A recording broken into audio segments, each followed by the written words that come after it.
Et c'est pour ça, ce templier du nouvel ordre mondial avec ses mercenaires suisses à la Bastille, qui torturaient des citoyens français pour provoquer la révolution et la fin de l'ancien ordre mondial. C'est ainsi que les Templiers, petit à petit, ont infiltré la société française par des mercenaires suisses entraînés et aux commandes des Templiers. Maintenant, en France, pour toutes les postes clés, avec un Suisse, Manuel Valls, à la tête, qui veut Marine Le Pen comme président, qui à son tour monte la Suisse comme modèle pour la France et s'exprime de ça ouvertement. Voir toutes mes vidéos sur ma chaîne YouTube Curé et Schatz, les preuves sont tout là. Et pensons encore à la garde suisse au Vatican, qui sont donc salués par des nazis, leurs amis nazis ici sur cette photo. Et même la Légion étrangère a été fondée par des Suisses avec son premier commandant, von Stoffel, un colonel suisse, et par le roi français Louis-Philippe, qui a passé la plupart de sa vie en Suisse, comme Mussolini, Lehner, le traître Pétain, Rudolf Hess, etc., Mengele. Ils ont tout vécu en Suisse. Le symbole de la dignité royale de Pharaon est le lion, ou le sphinx. Et c'est pour ça qu'un blason aristocrate est toujours tenu par deux lions ou deux lions à l'entrée du château. Mais il n'y a jamais eu de lion en Europe. Ça veut dire qu'il y a une puissance étrangère qui règne en France et dans le monde entier. Car nous en Europe, on a des loups et des ours et pas de lions.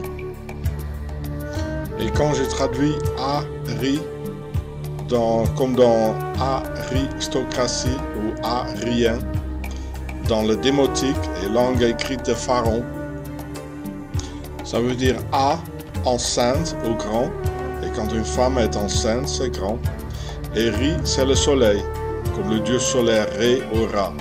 Donc Ari, ça veut dire enceinte, soleil. Qu'ils sont nés là-bas, du soleil, ces adorateurs du soleil pharaonique, qu'ils viennent des cieux et ne sont pas d'ici. En plus, quand on regarde la complexité de leurs œuvres, comme des pyramides, leur science et leur façon de dominer l'humanité. Mes frères musulmans, l'ennemi n'est pas les juifs, comme les nazis suisses le disent, mais l'ennemi, c'est Pharaon avec leur base des nazis templiers, la Suisse. Et c'est Pharaon désigné comme le mal incarné dans le Coran, la Bible et le Torah. Et Pharaon va mettre les musulmans de l'Europe dans des camps de concentration, comme les Suisses l'ont fait avec les Juifs pendant la Seconde Guerre mondiale. Prenons un mec comme Sarkozy, qui est juif du côté de sa mère André Mallat de la Grèce. Mais il est aussi aristocrate et d'une lignée des rois hongrois. Et c'est pour ça qu'il a cette syllabe Tsar dans son nom.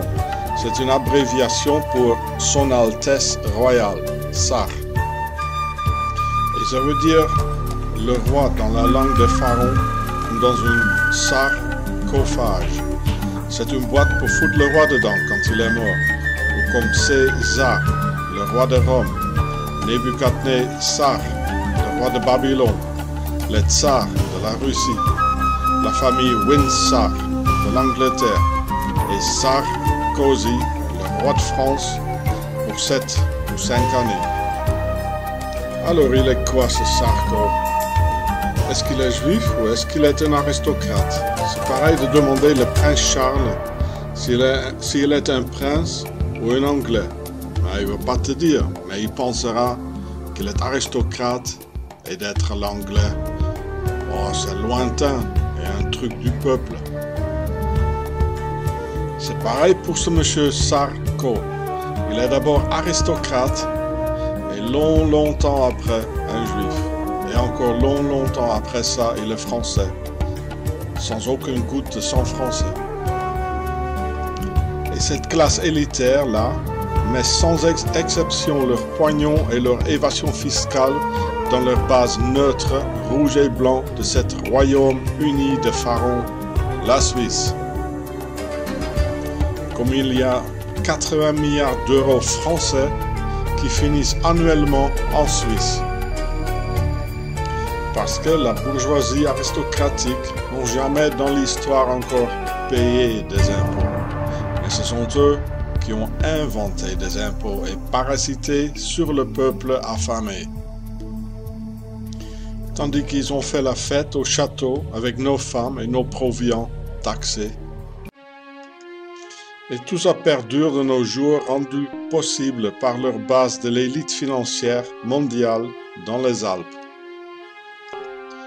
Et quand le mois d'octobre 2010, le jeune Autrichien Wolfgang Umvogel a voulu vendre des CD bancaires avec des dates, des noms et des chiffres concernant l'évasion fiscale en Suisse, à l'Allemagne, à la France et à l'IRS américain, le service secret suisse d'Octogon l'ont chopé et l'ont suicidé en 2 semaines seulement dans un centre tortionnaire pour immigrants à Amthaus, Berne.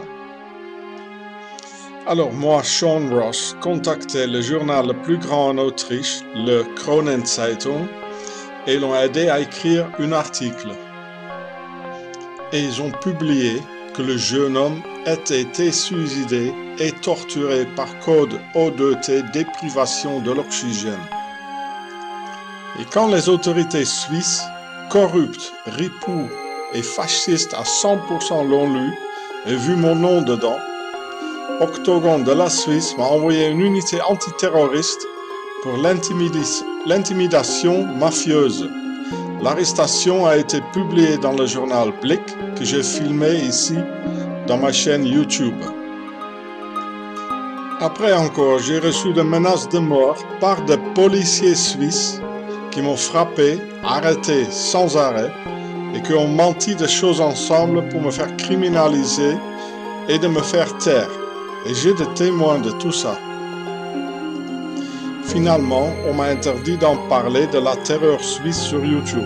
Donc la justice suisse m'a interdit d'en parler. Ce que j'ai refusé, car ce que je publie, c'est la vérité et on peut voir sur YouTube comment les ripoux suisses me frappent. Et tout est publié sous les lois américaines, loin de la juridiction suisse.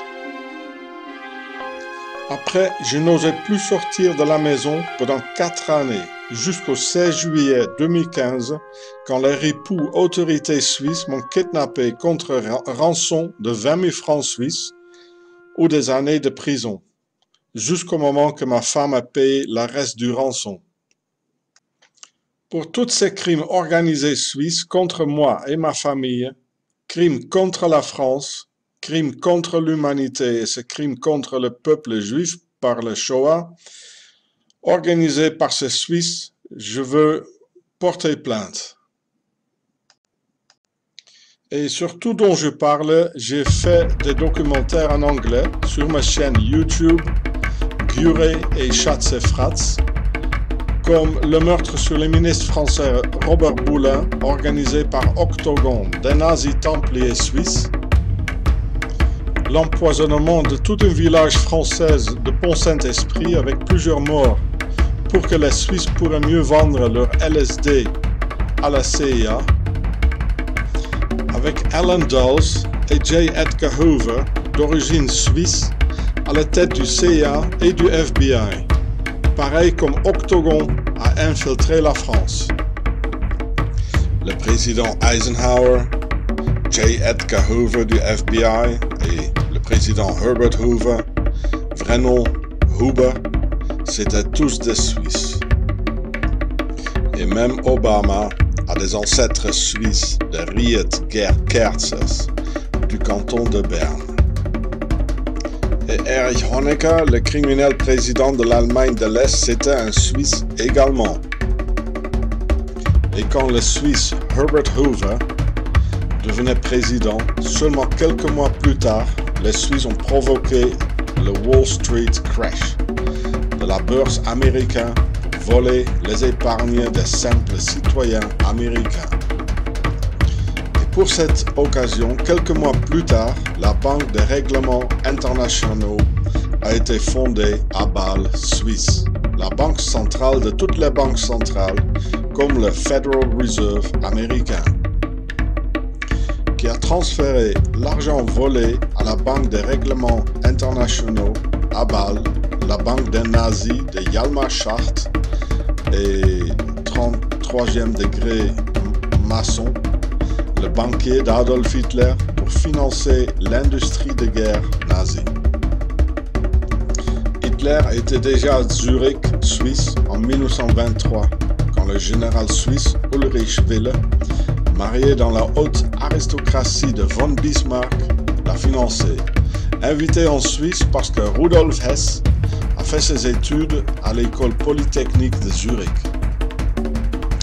Et les Suisses d'Octogon des nazis templiers l'ont financé, sous condition de massacrer tous les juifs de l'Europe et d'aller détruire la France. Par la suite, les Suisses ont mis tous leurs hommes à la tête de la furie nazie, comme le ministre de la Santé du Reich, le SS Obergruppenführer, le docteur Leonardo Conti, avec surnom le sadique suisse. Il était né dans le Tessin suisse, comme la famille de Manuel Valls, du côté de sa mère, Manuel Valls. Et il était responsable des essais humains sur 400 000 personnes.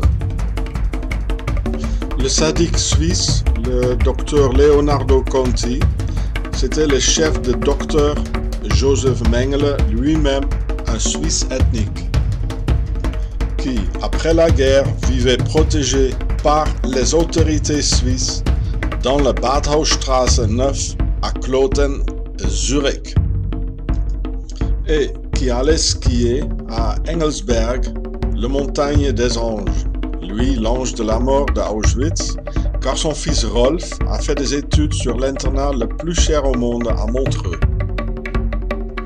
Après, le commissaire de la police de Berne, capitale de la Suisse, le docteur Heinrich Rothmund, les a tous donné un passeport Croix-Rouge pour l'Argentine.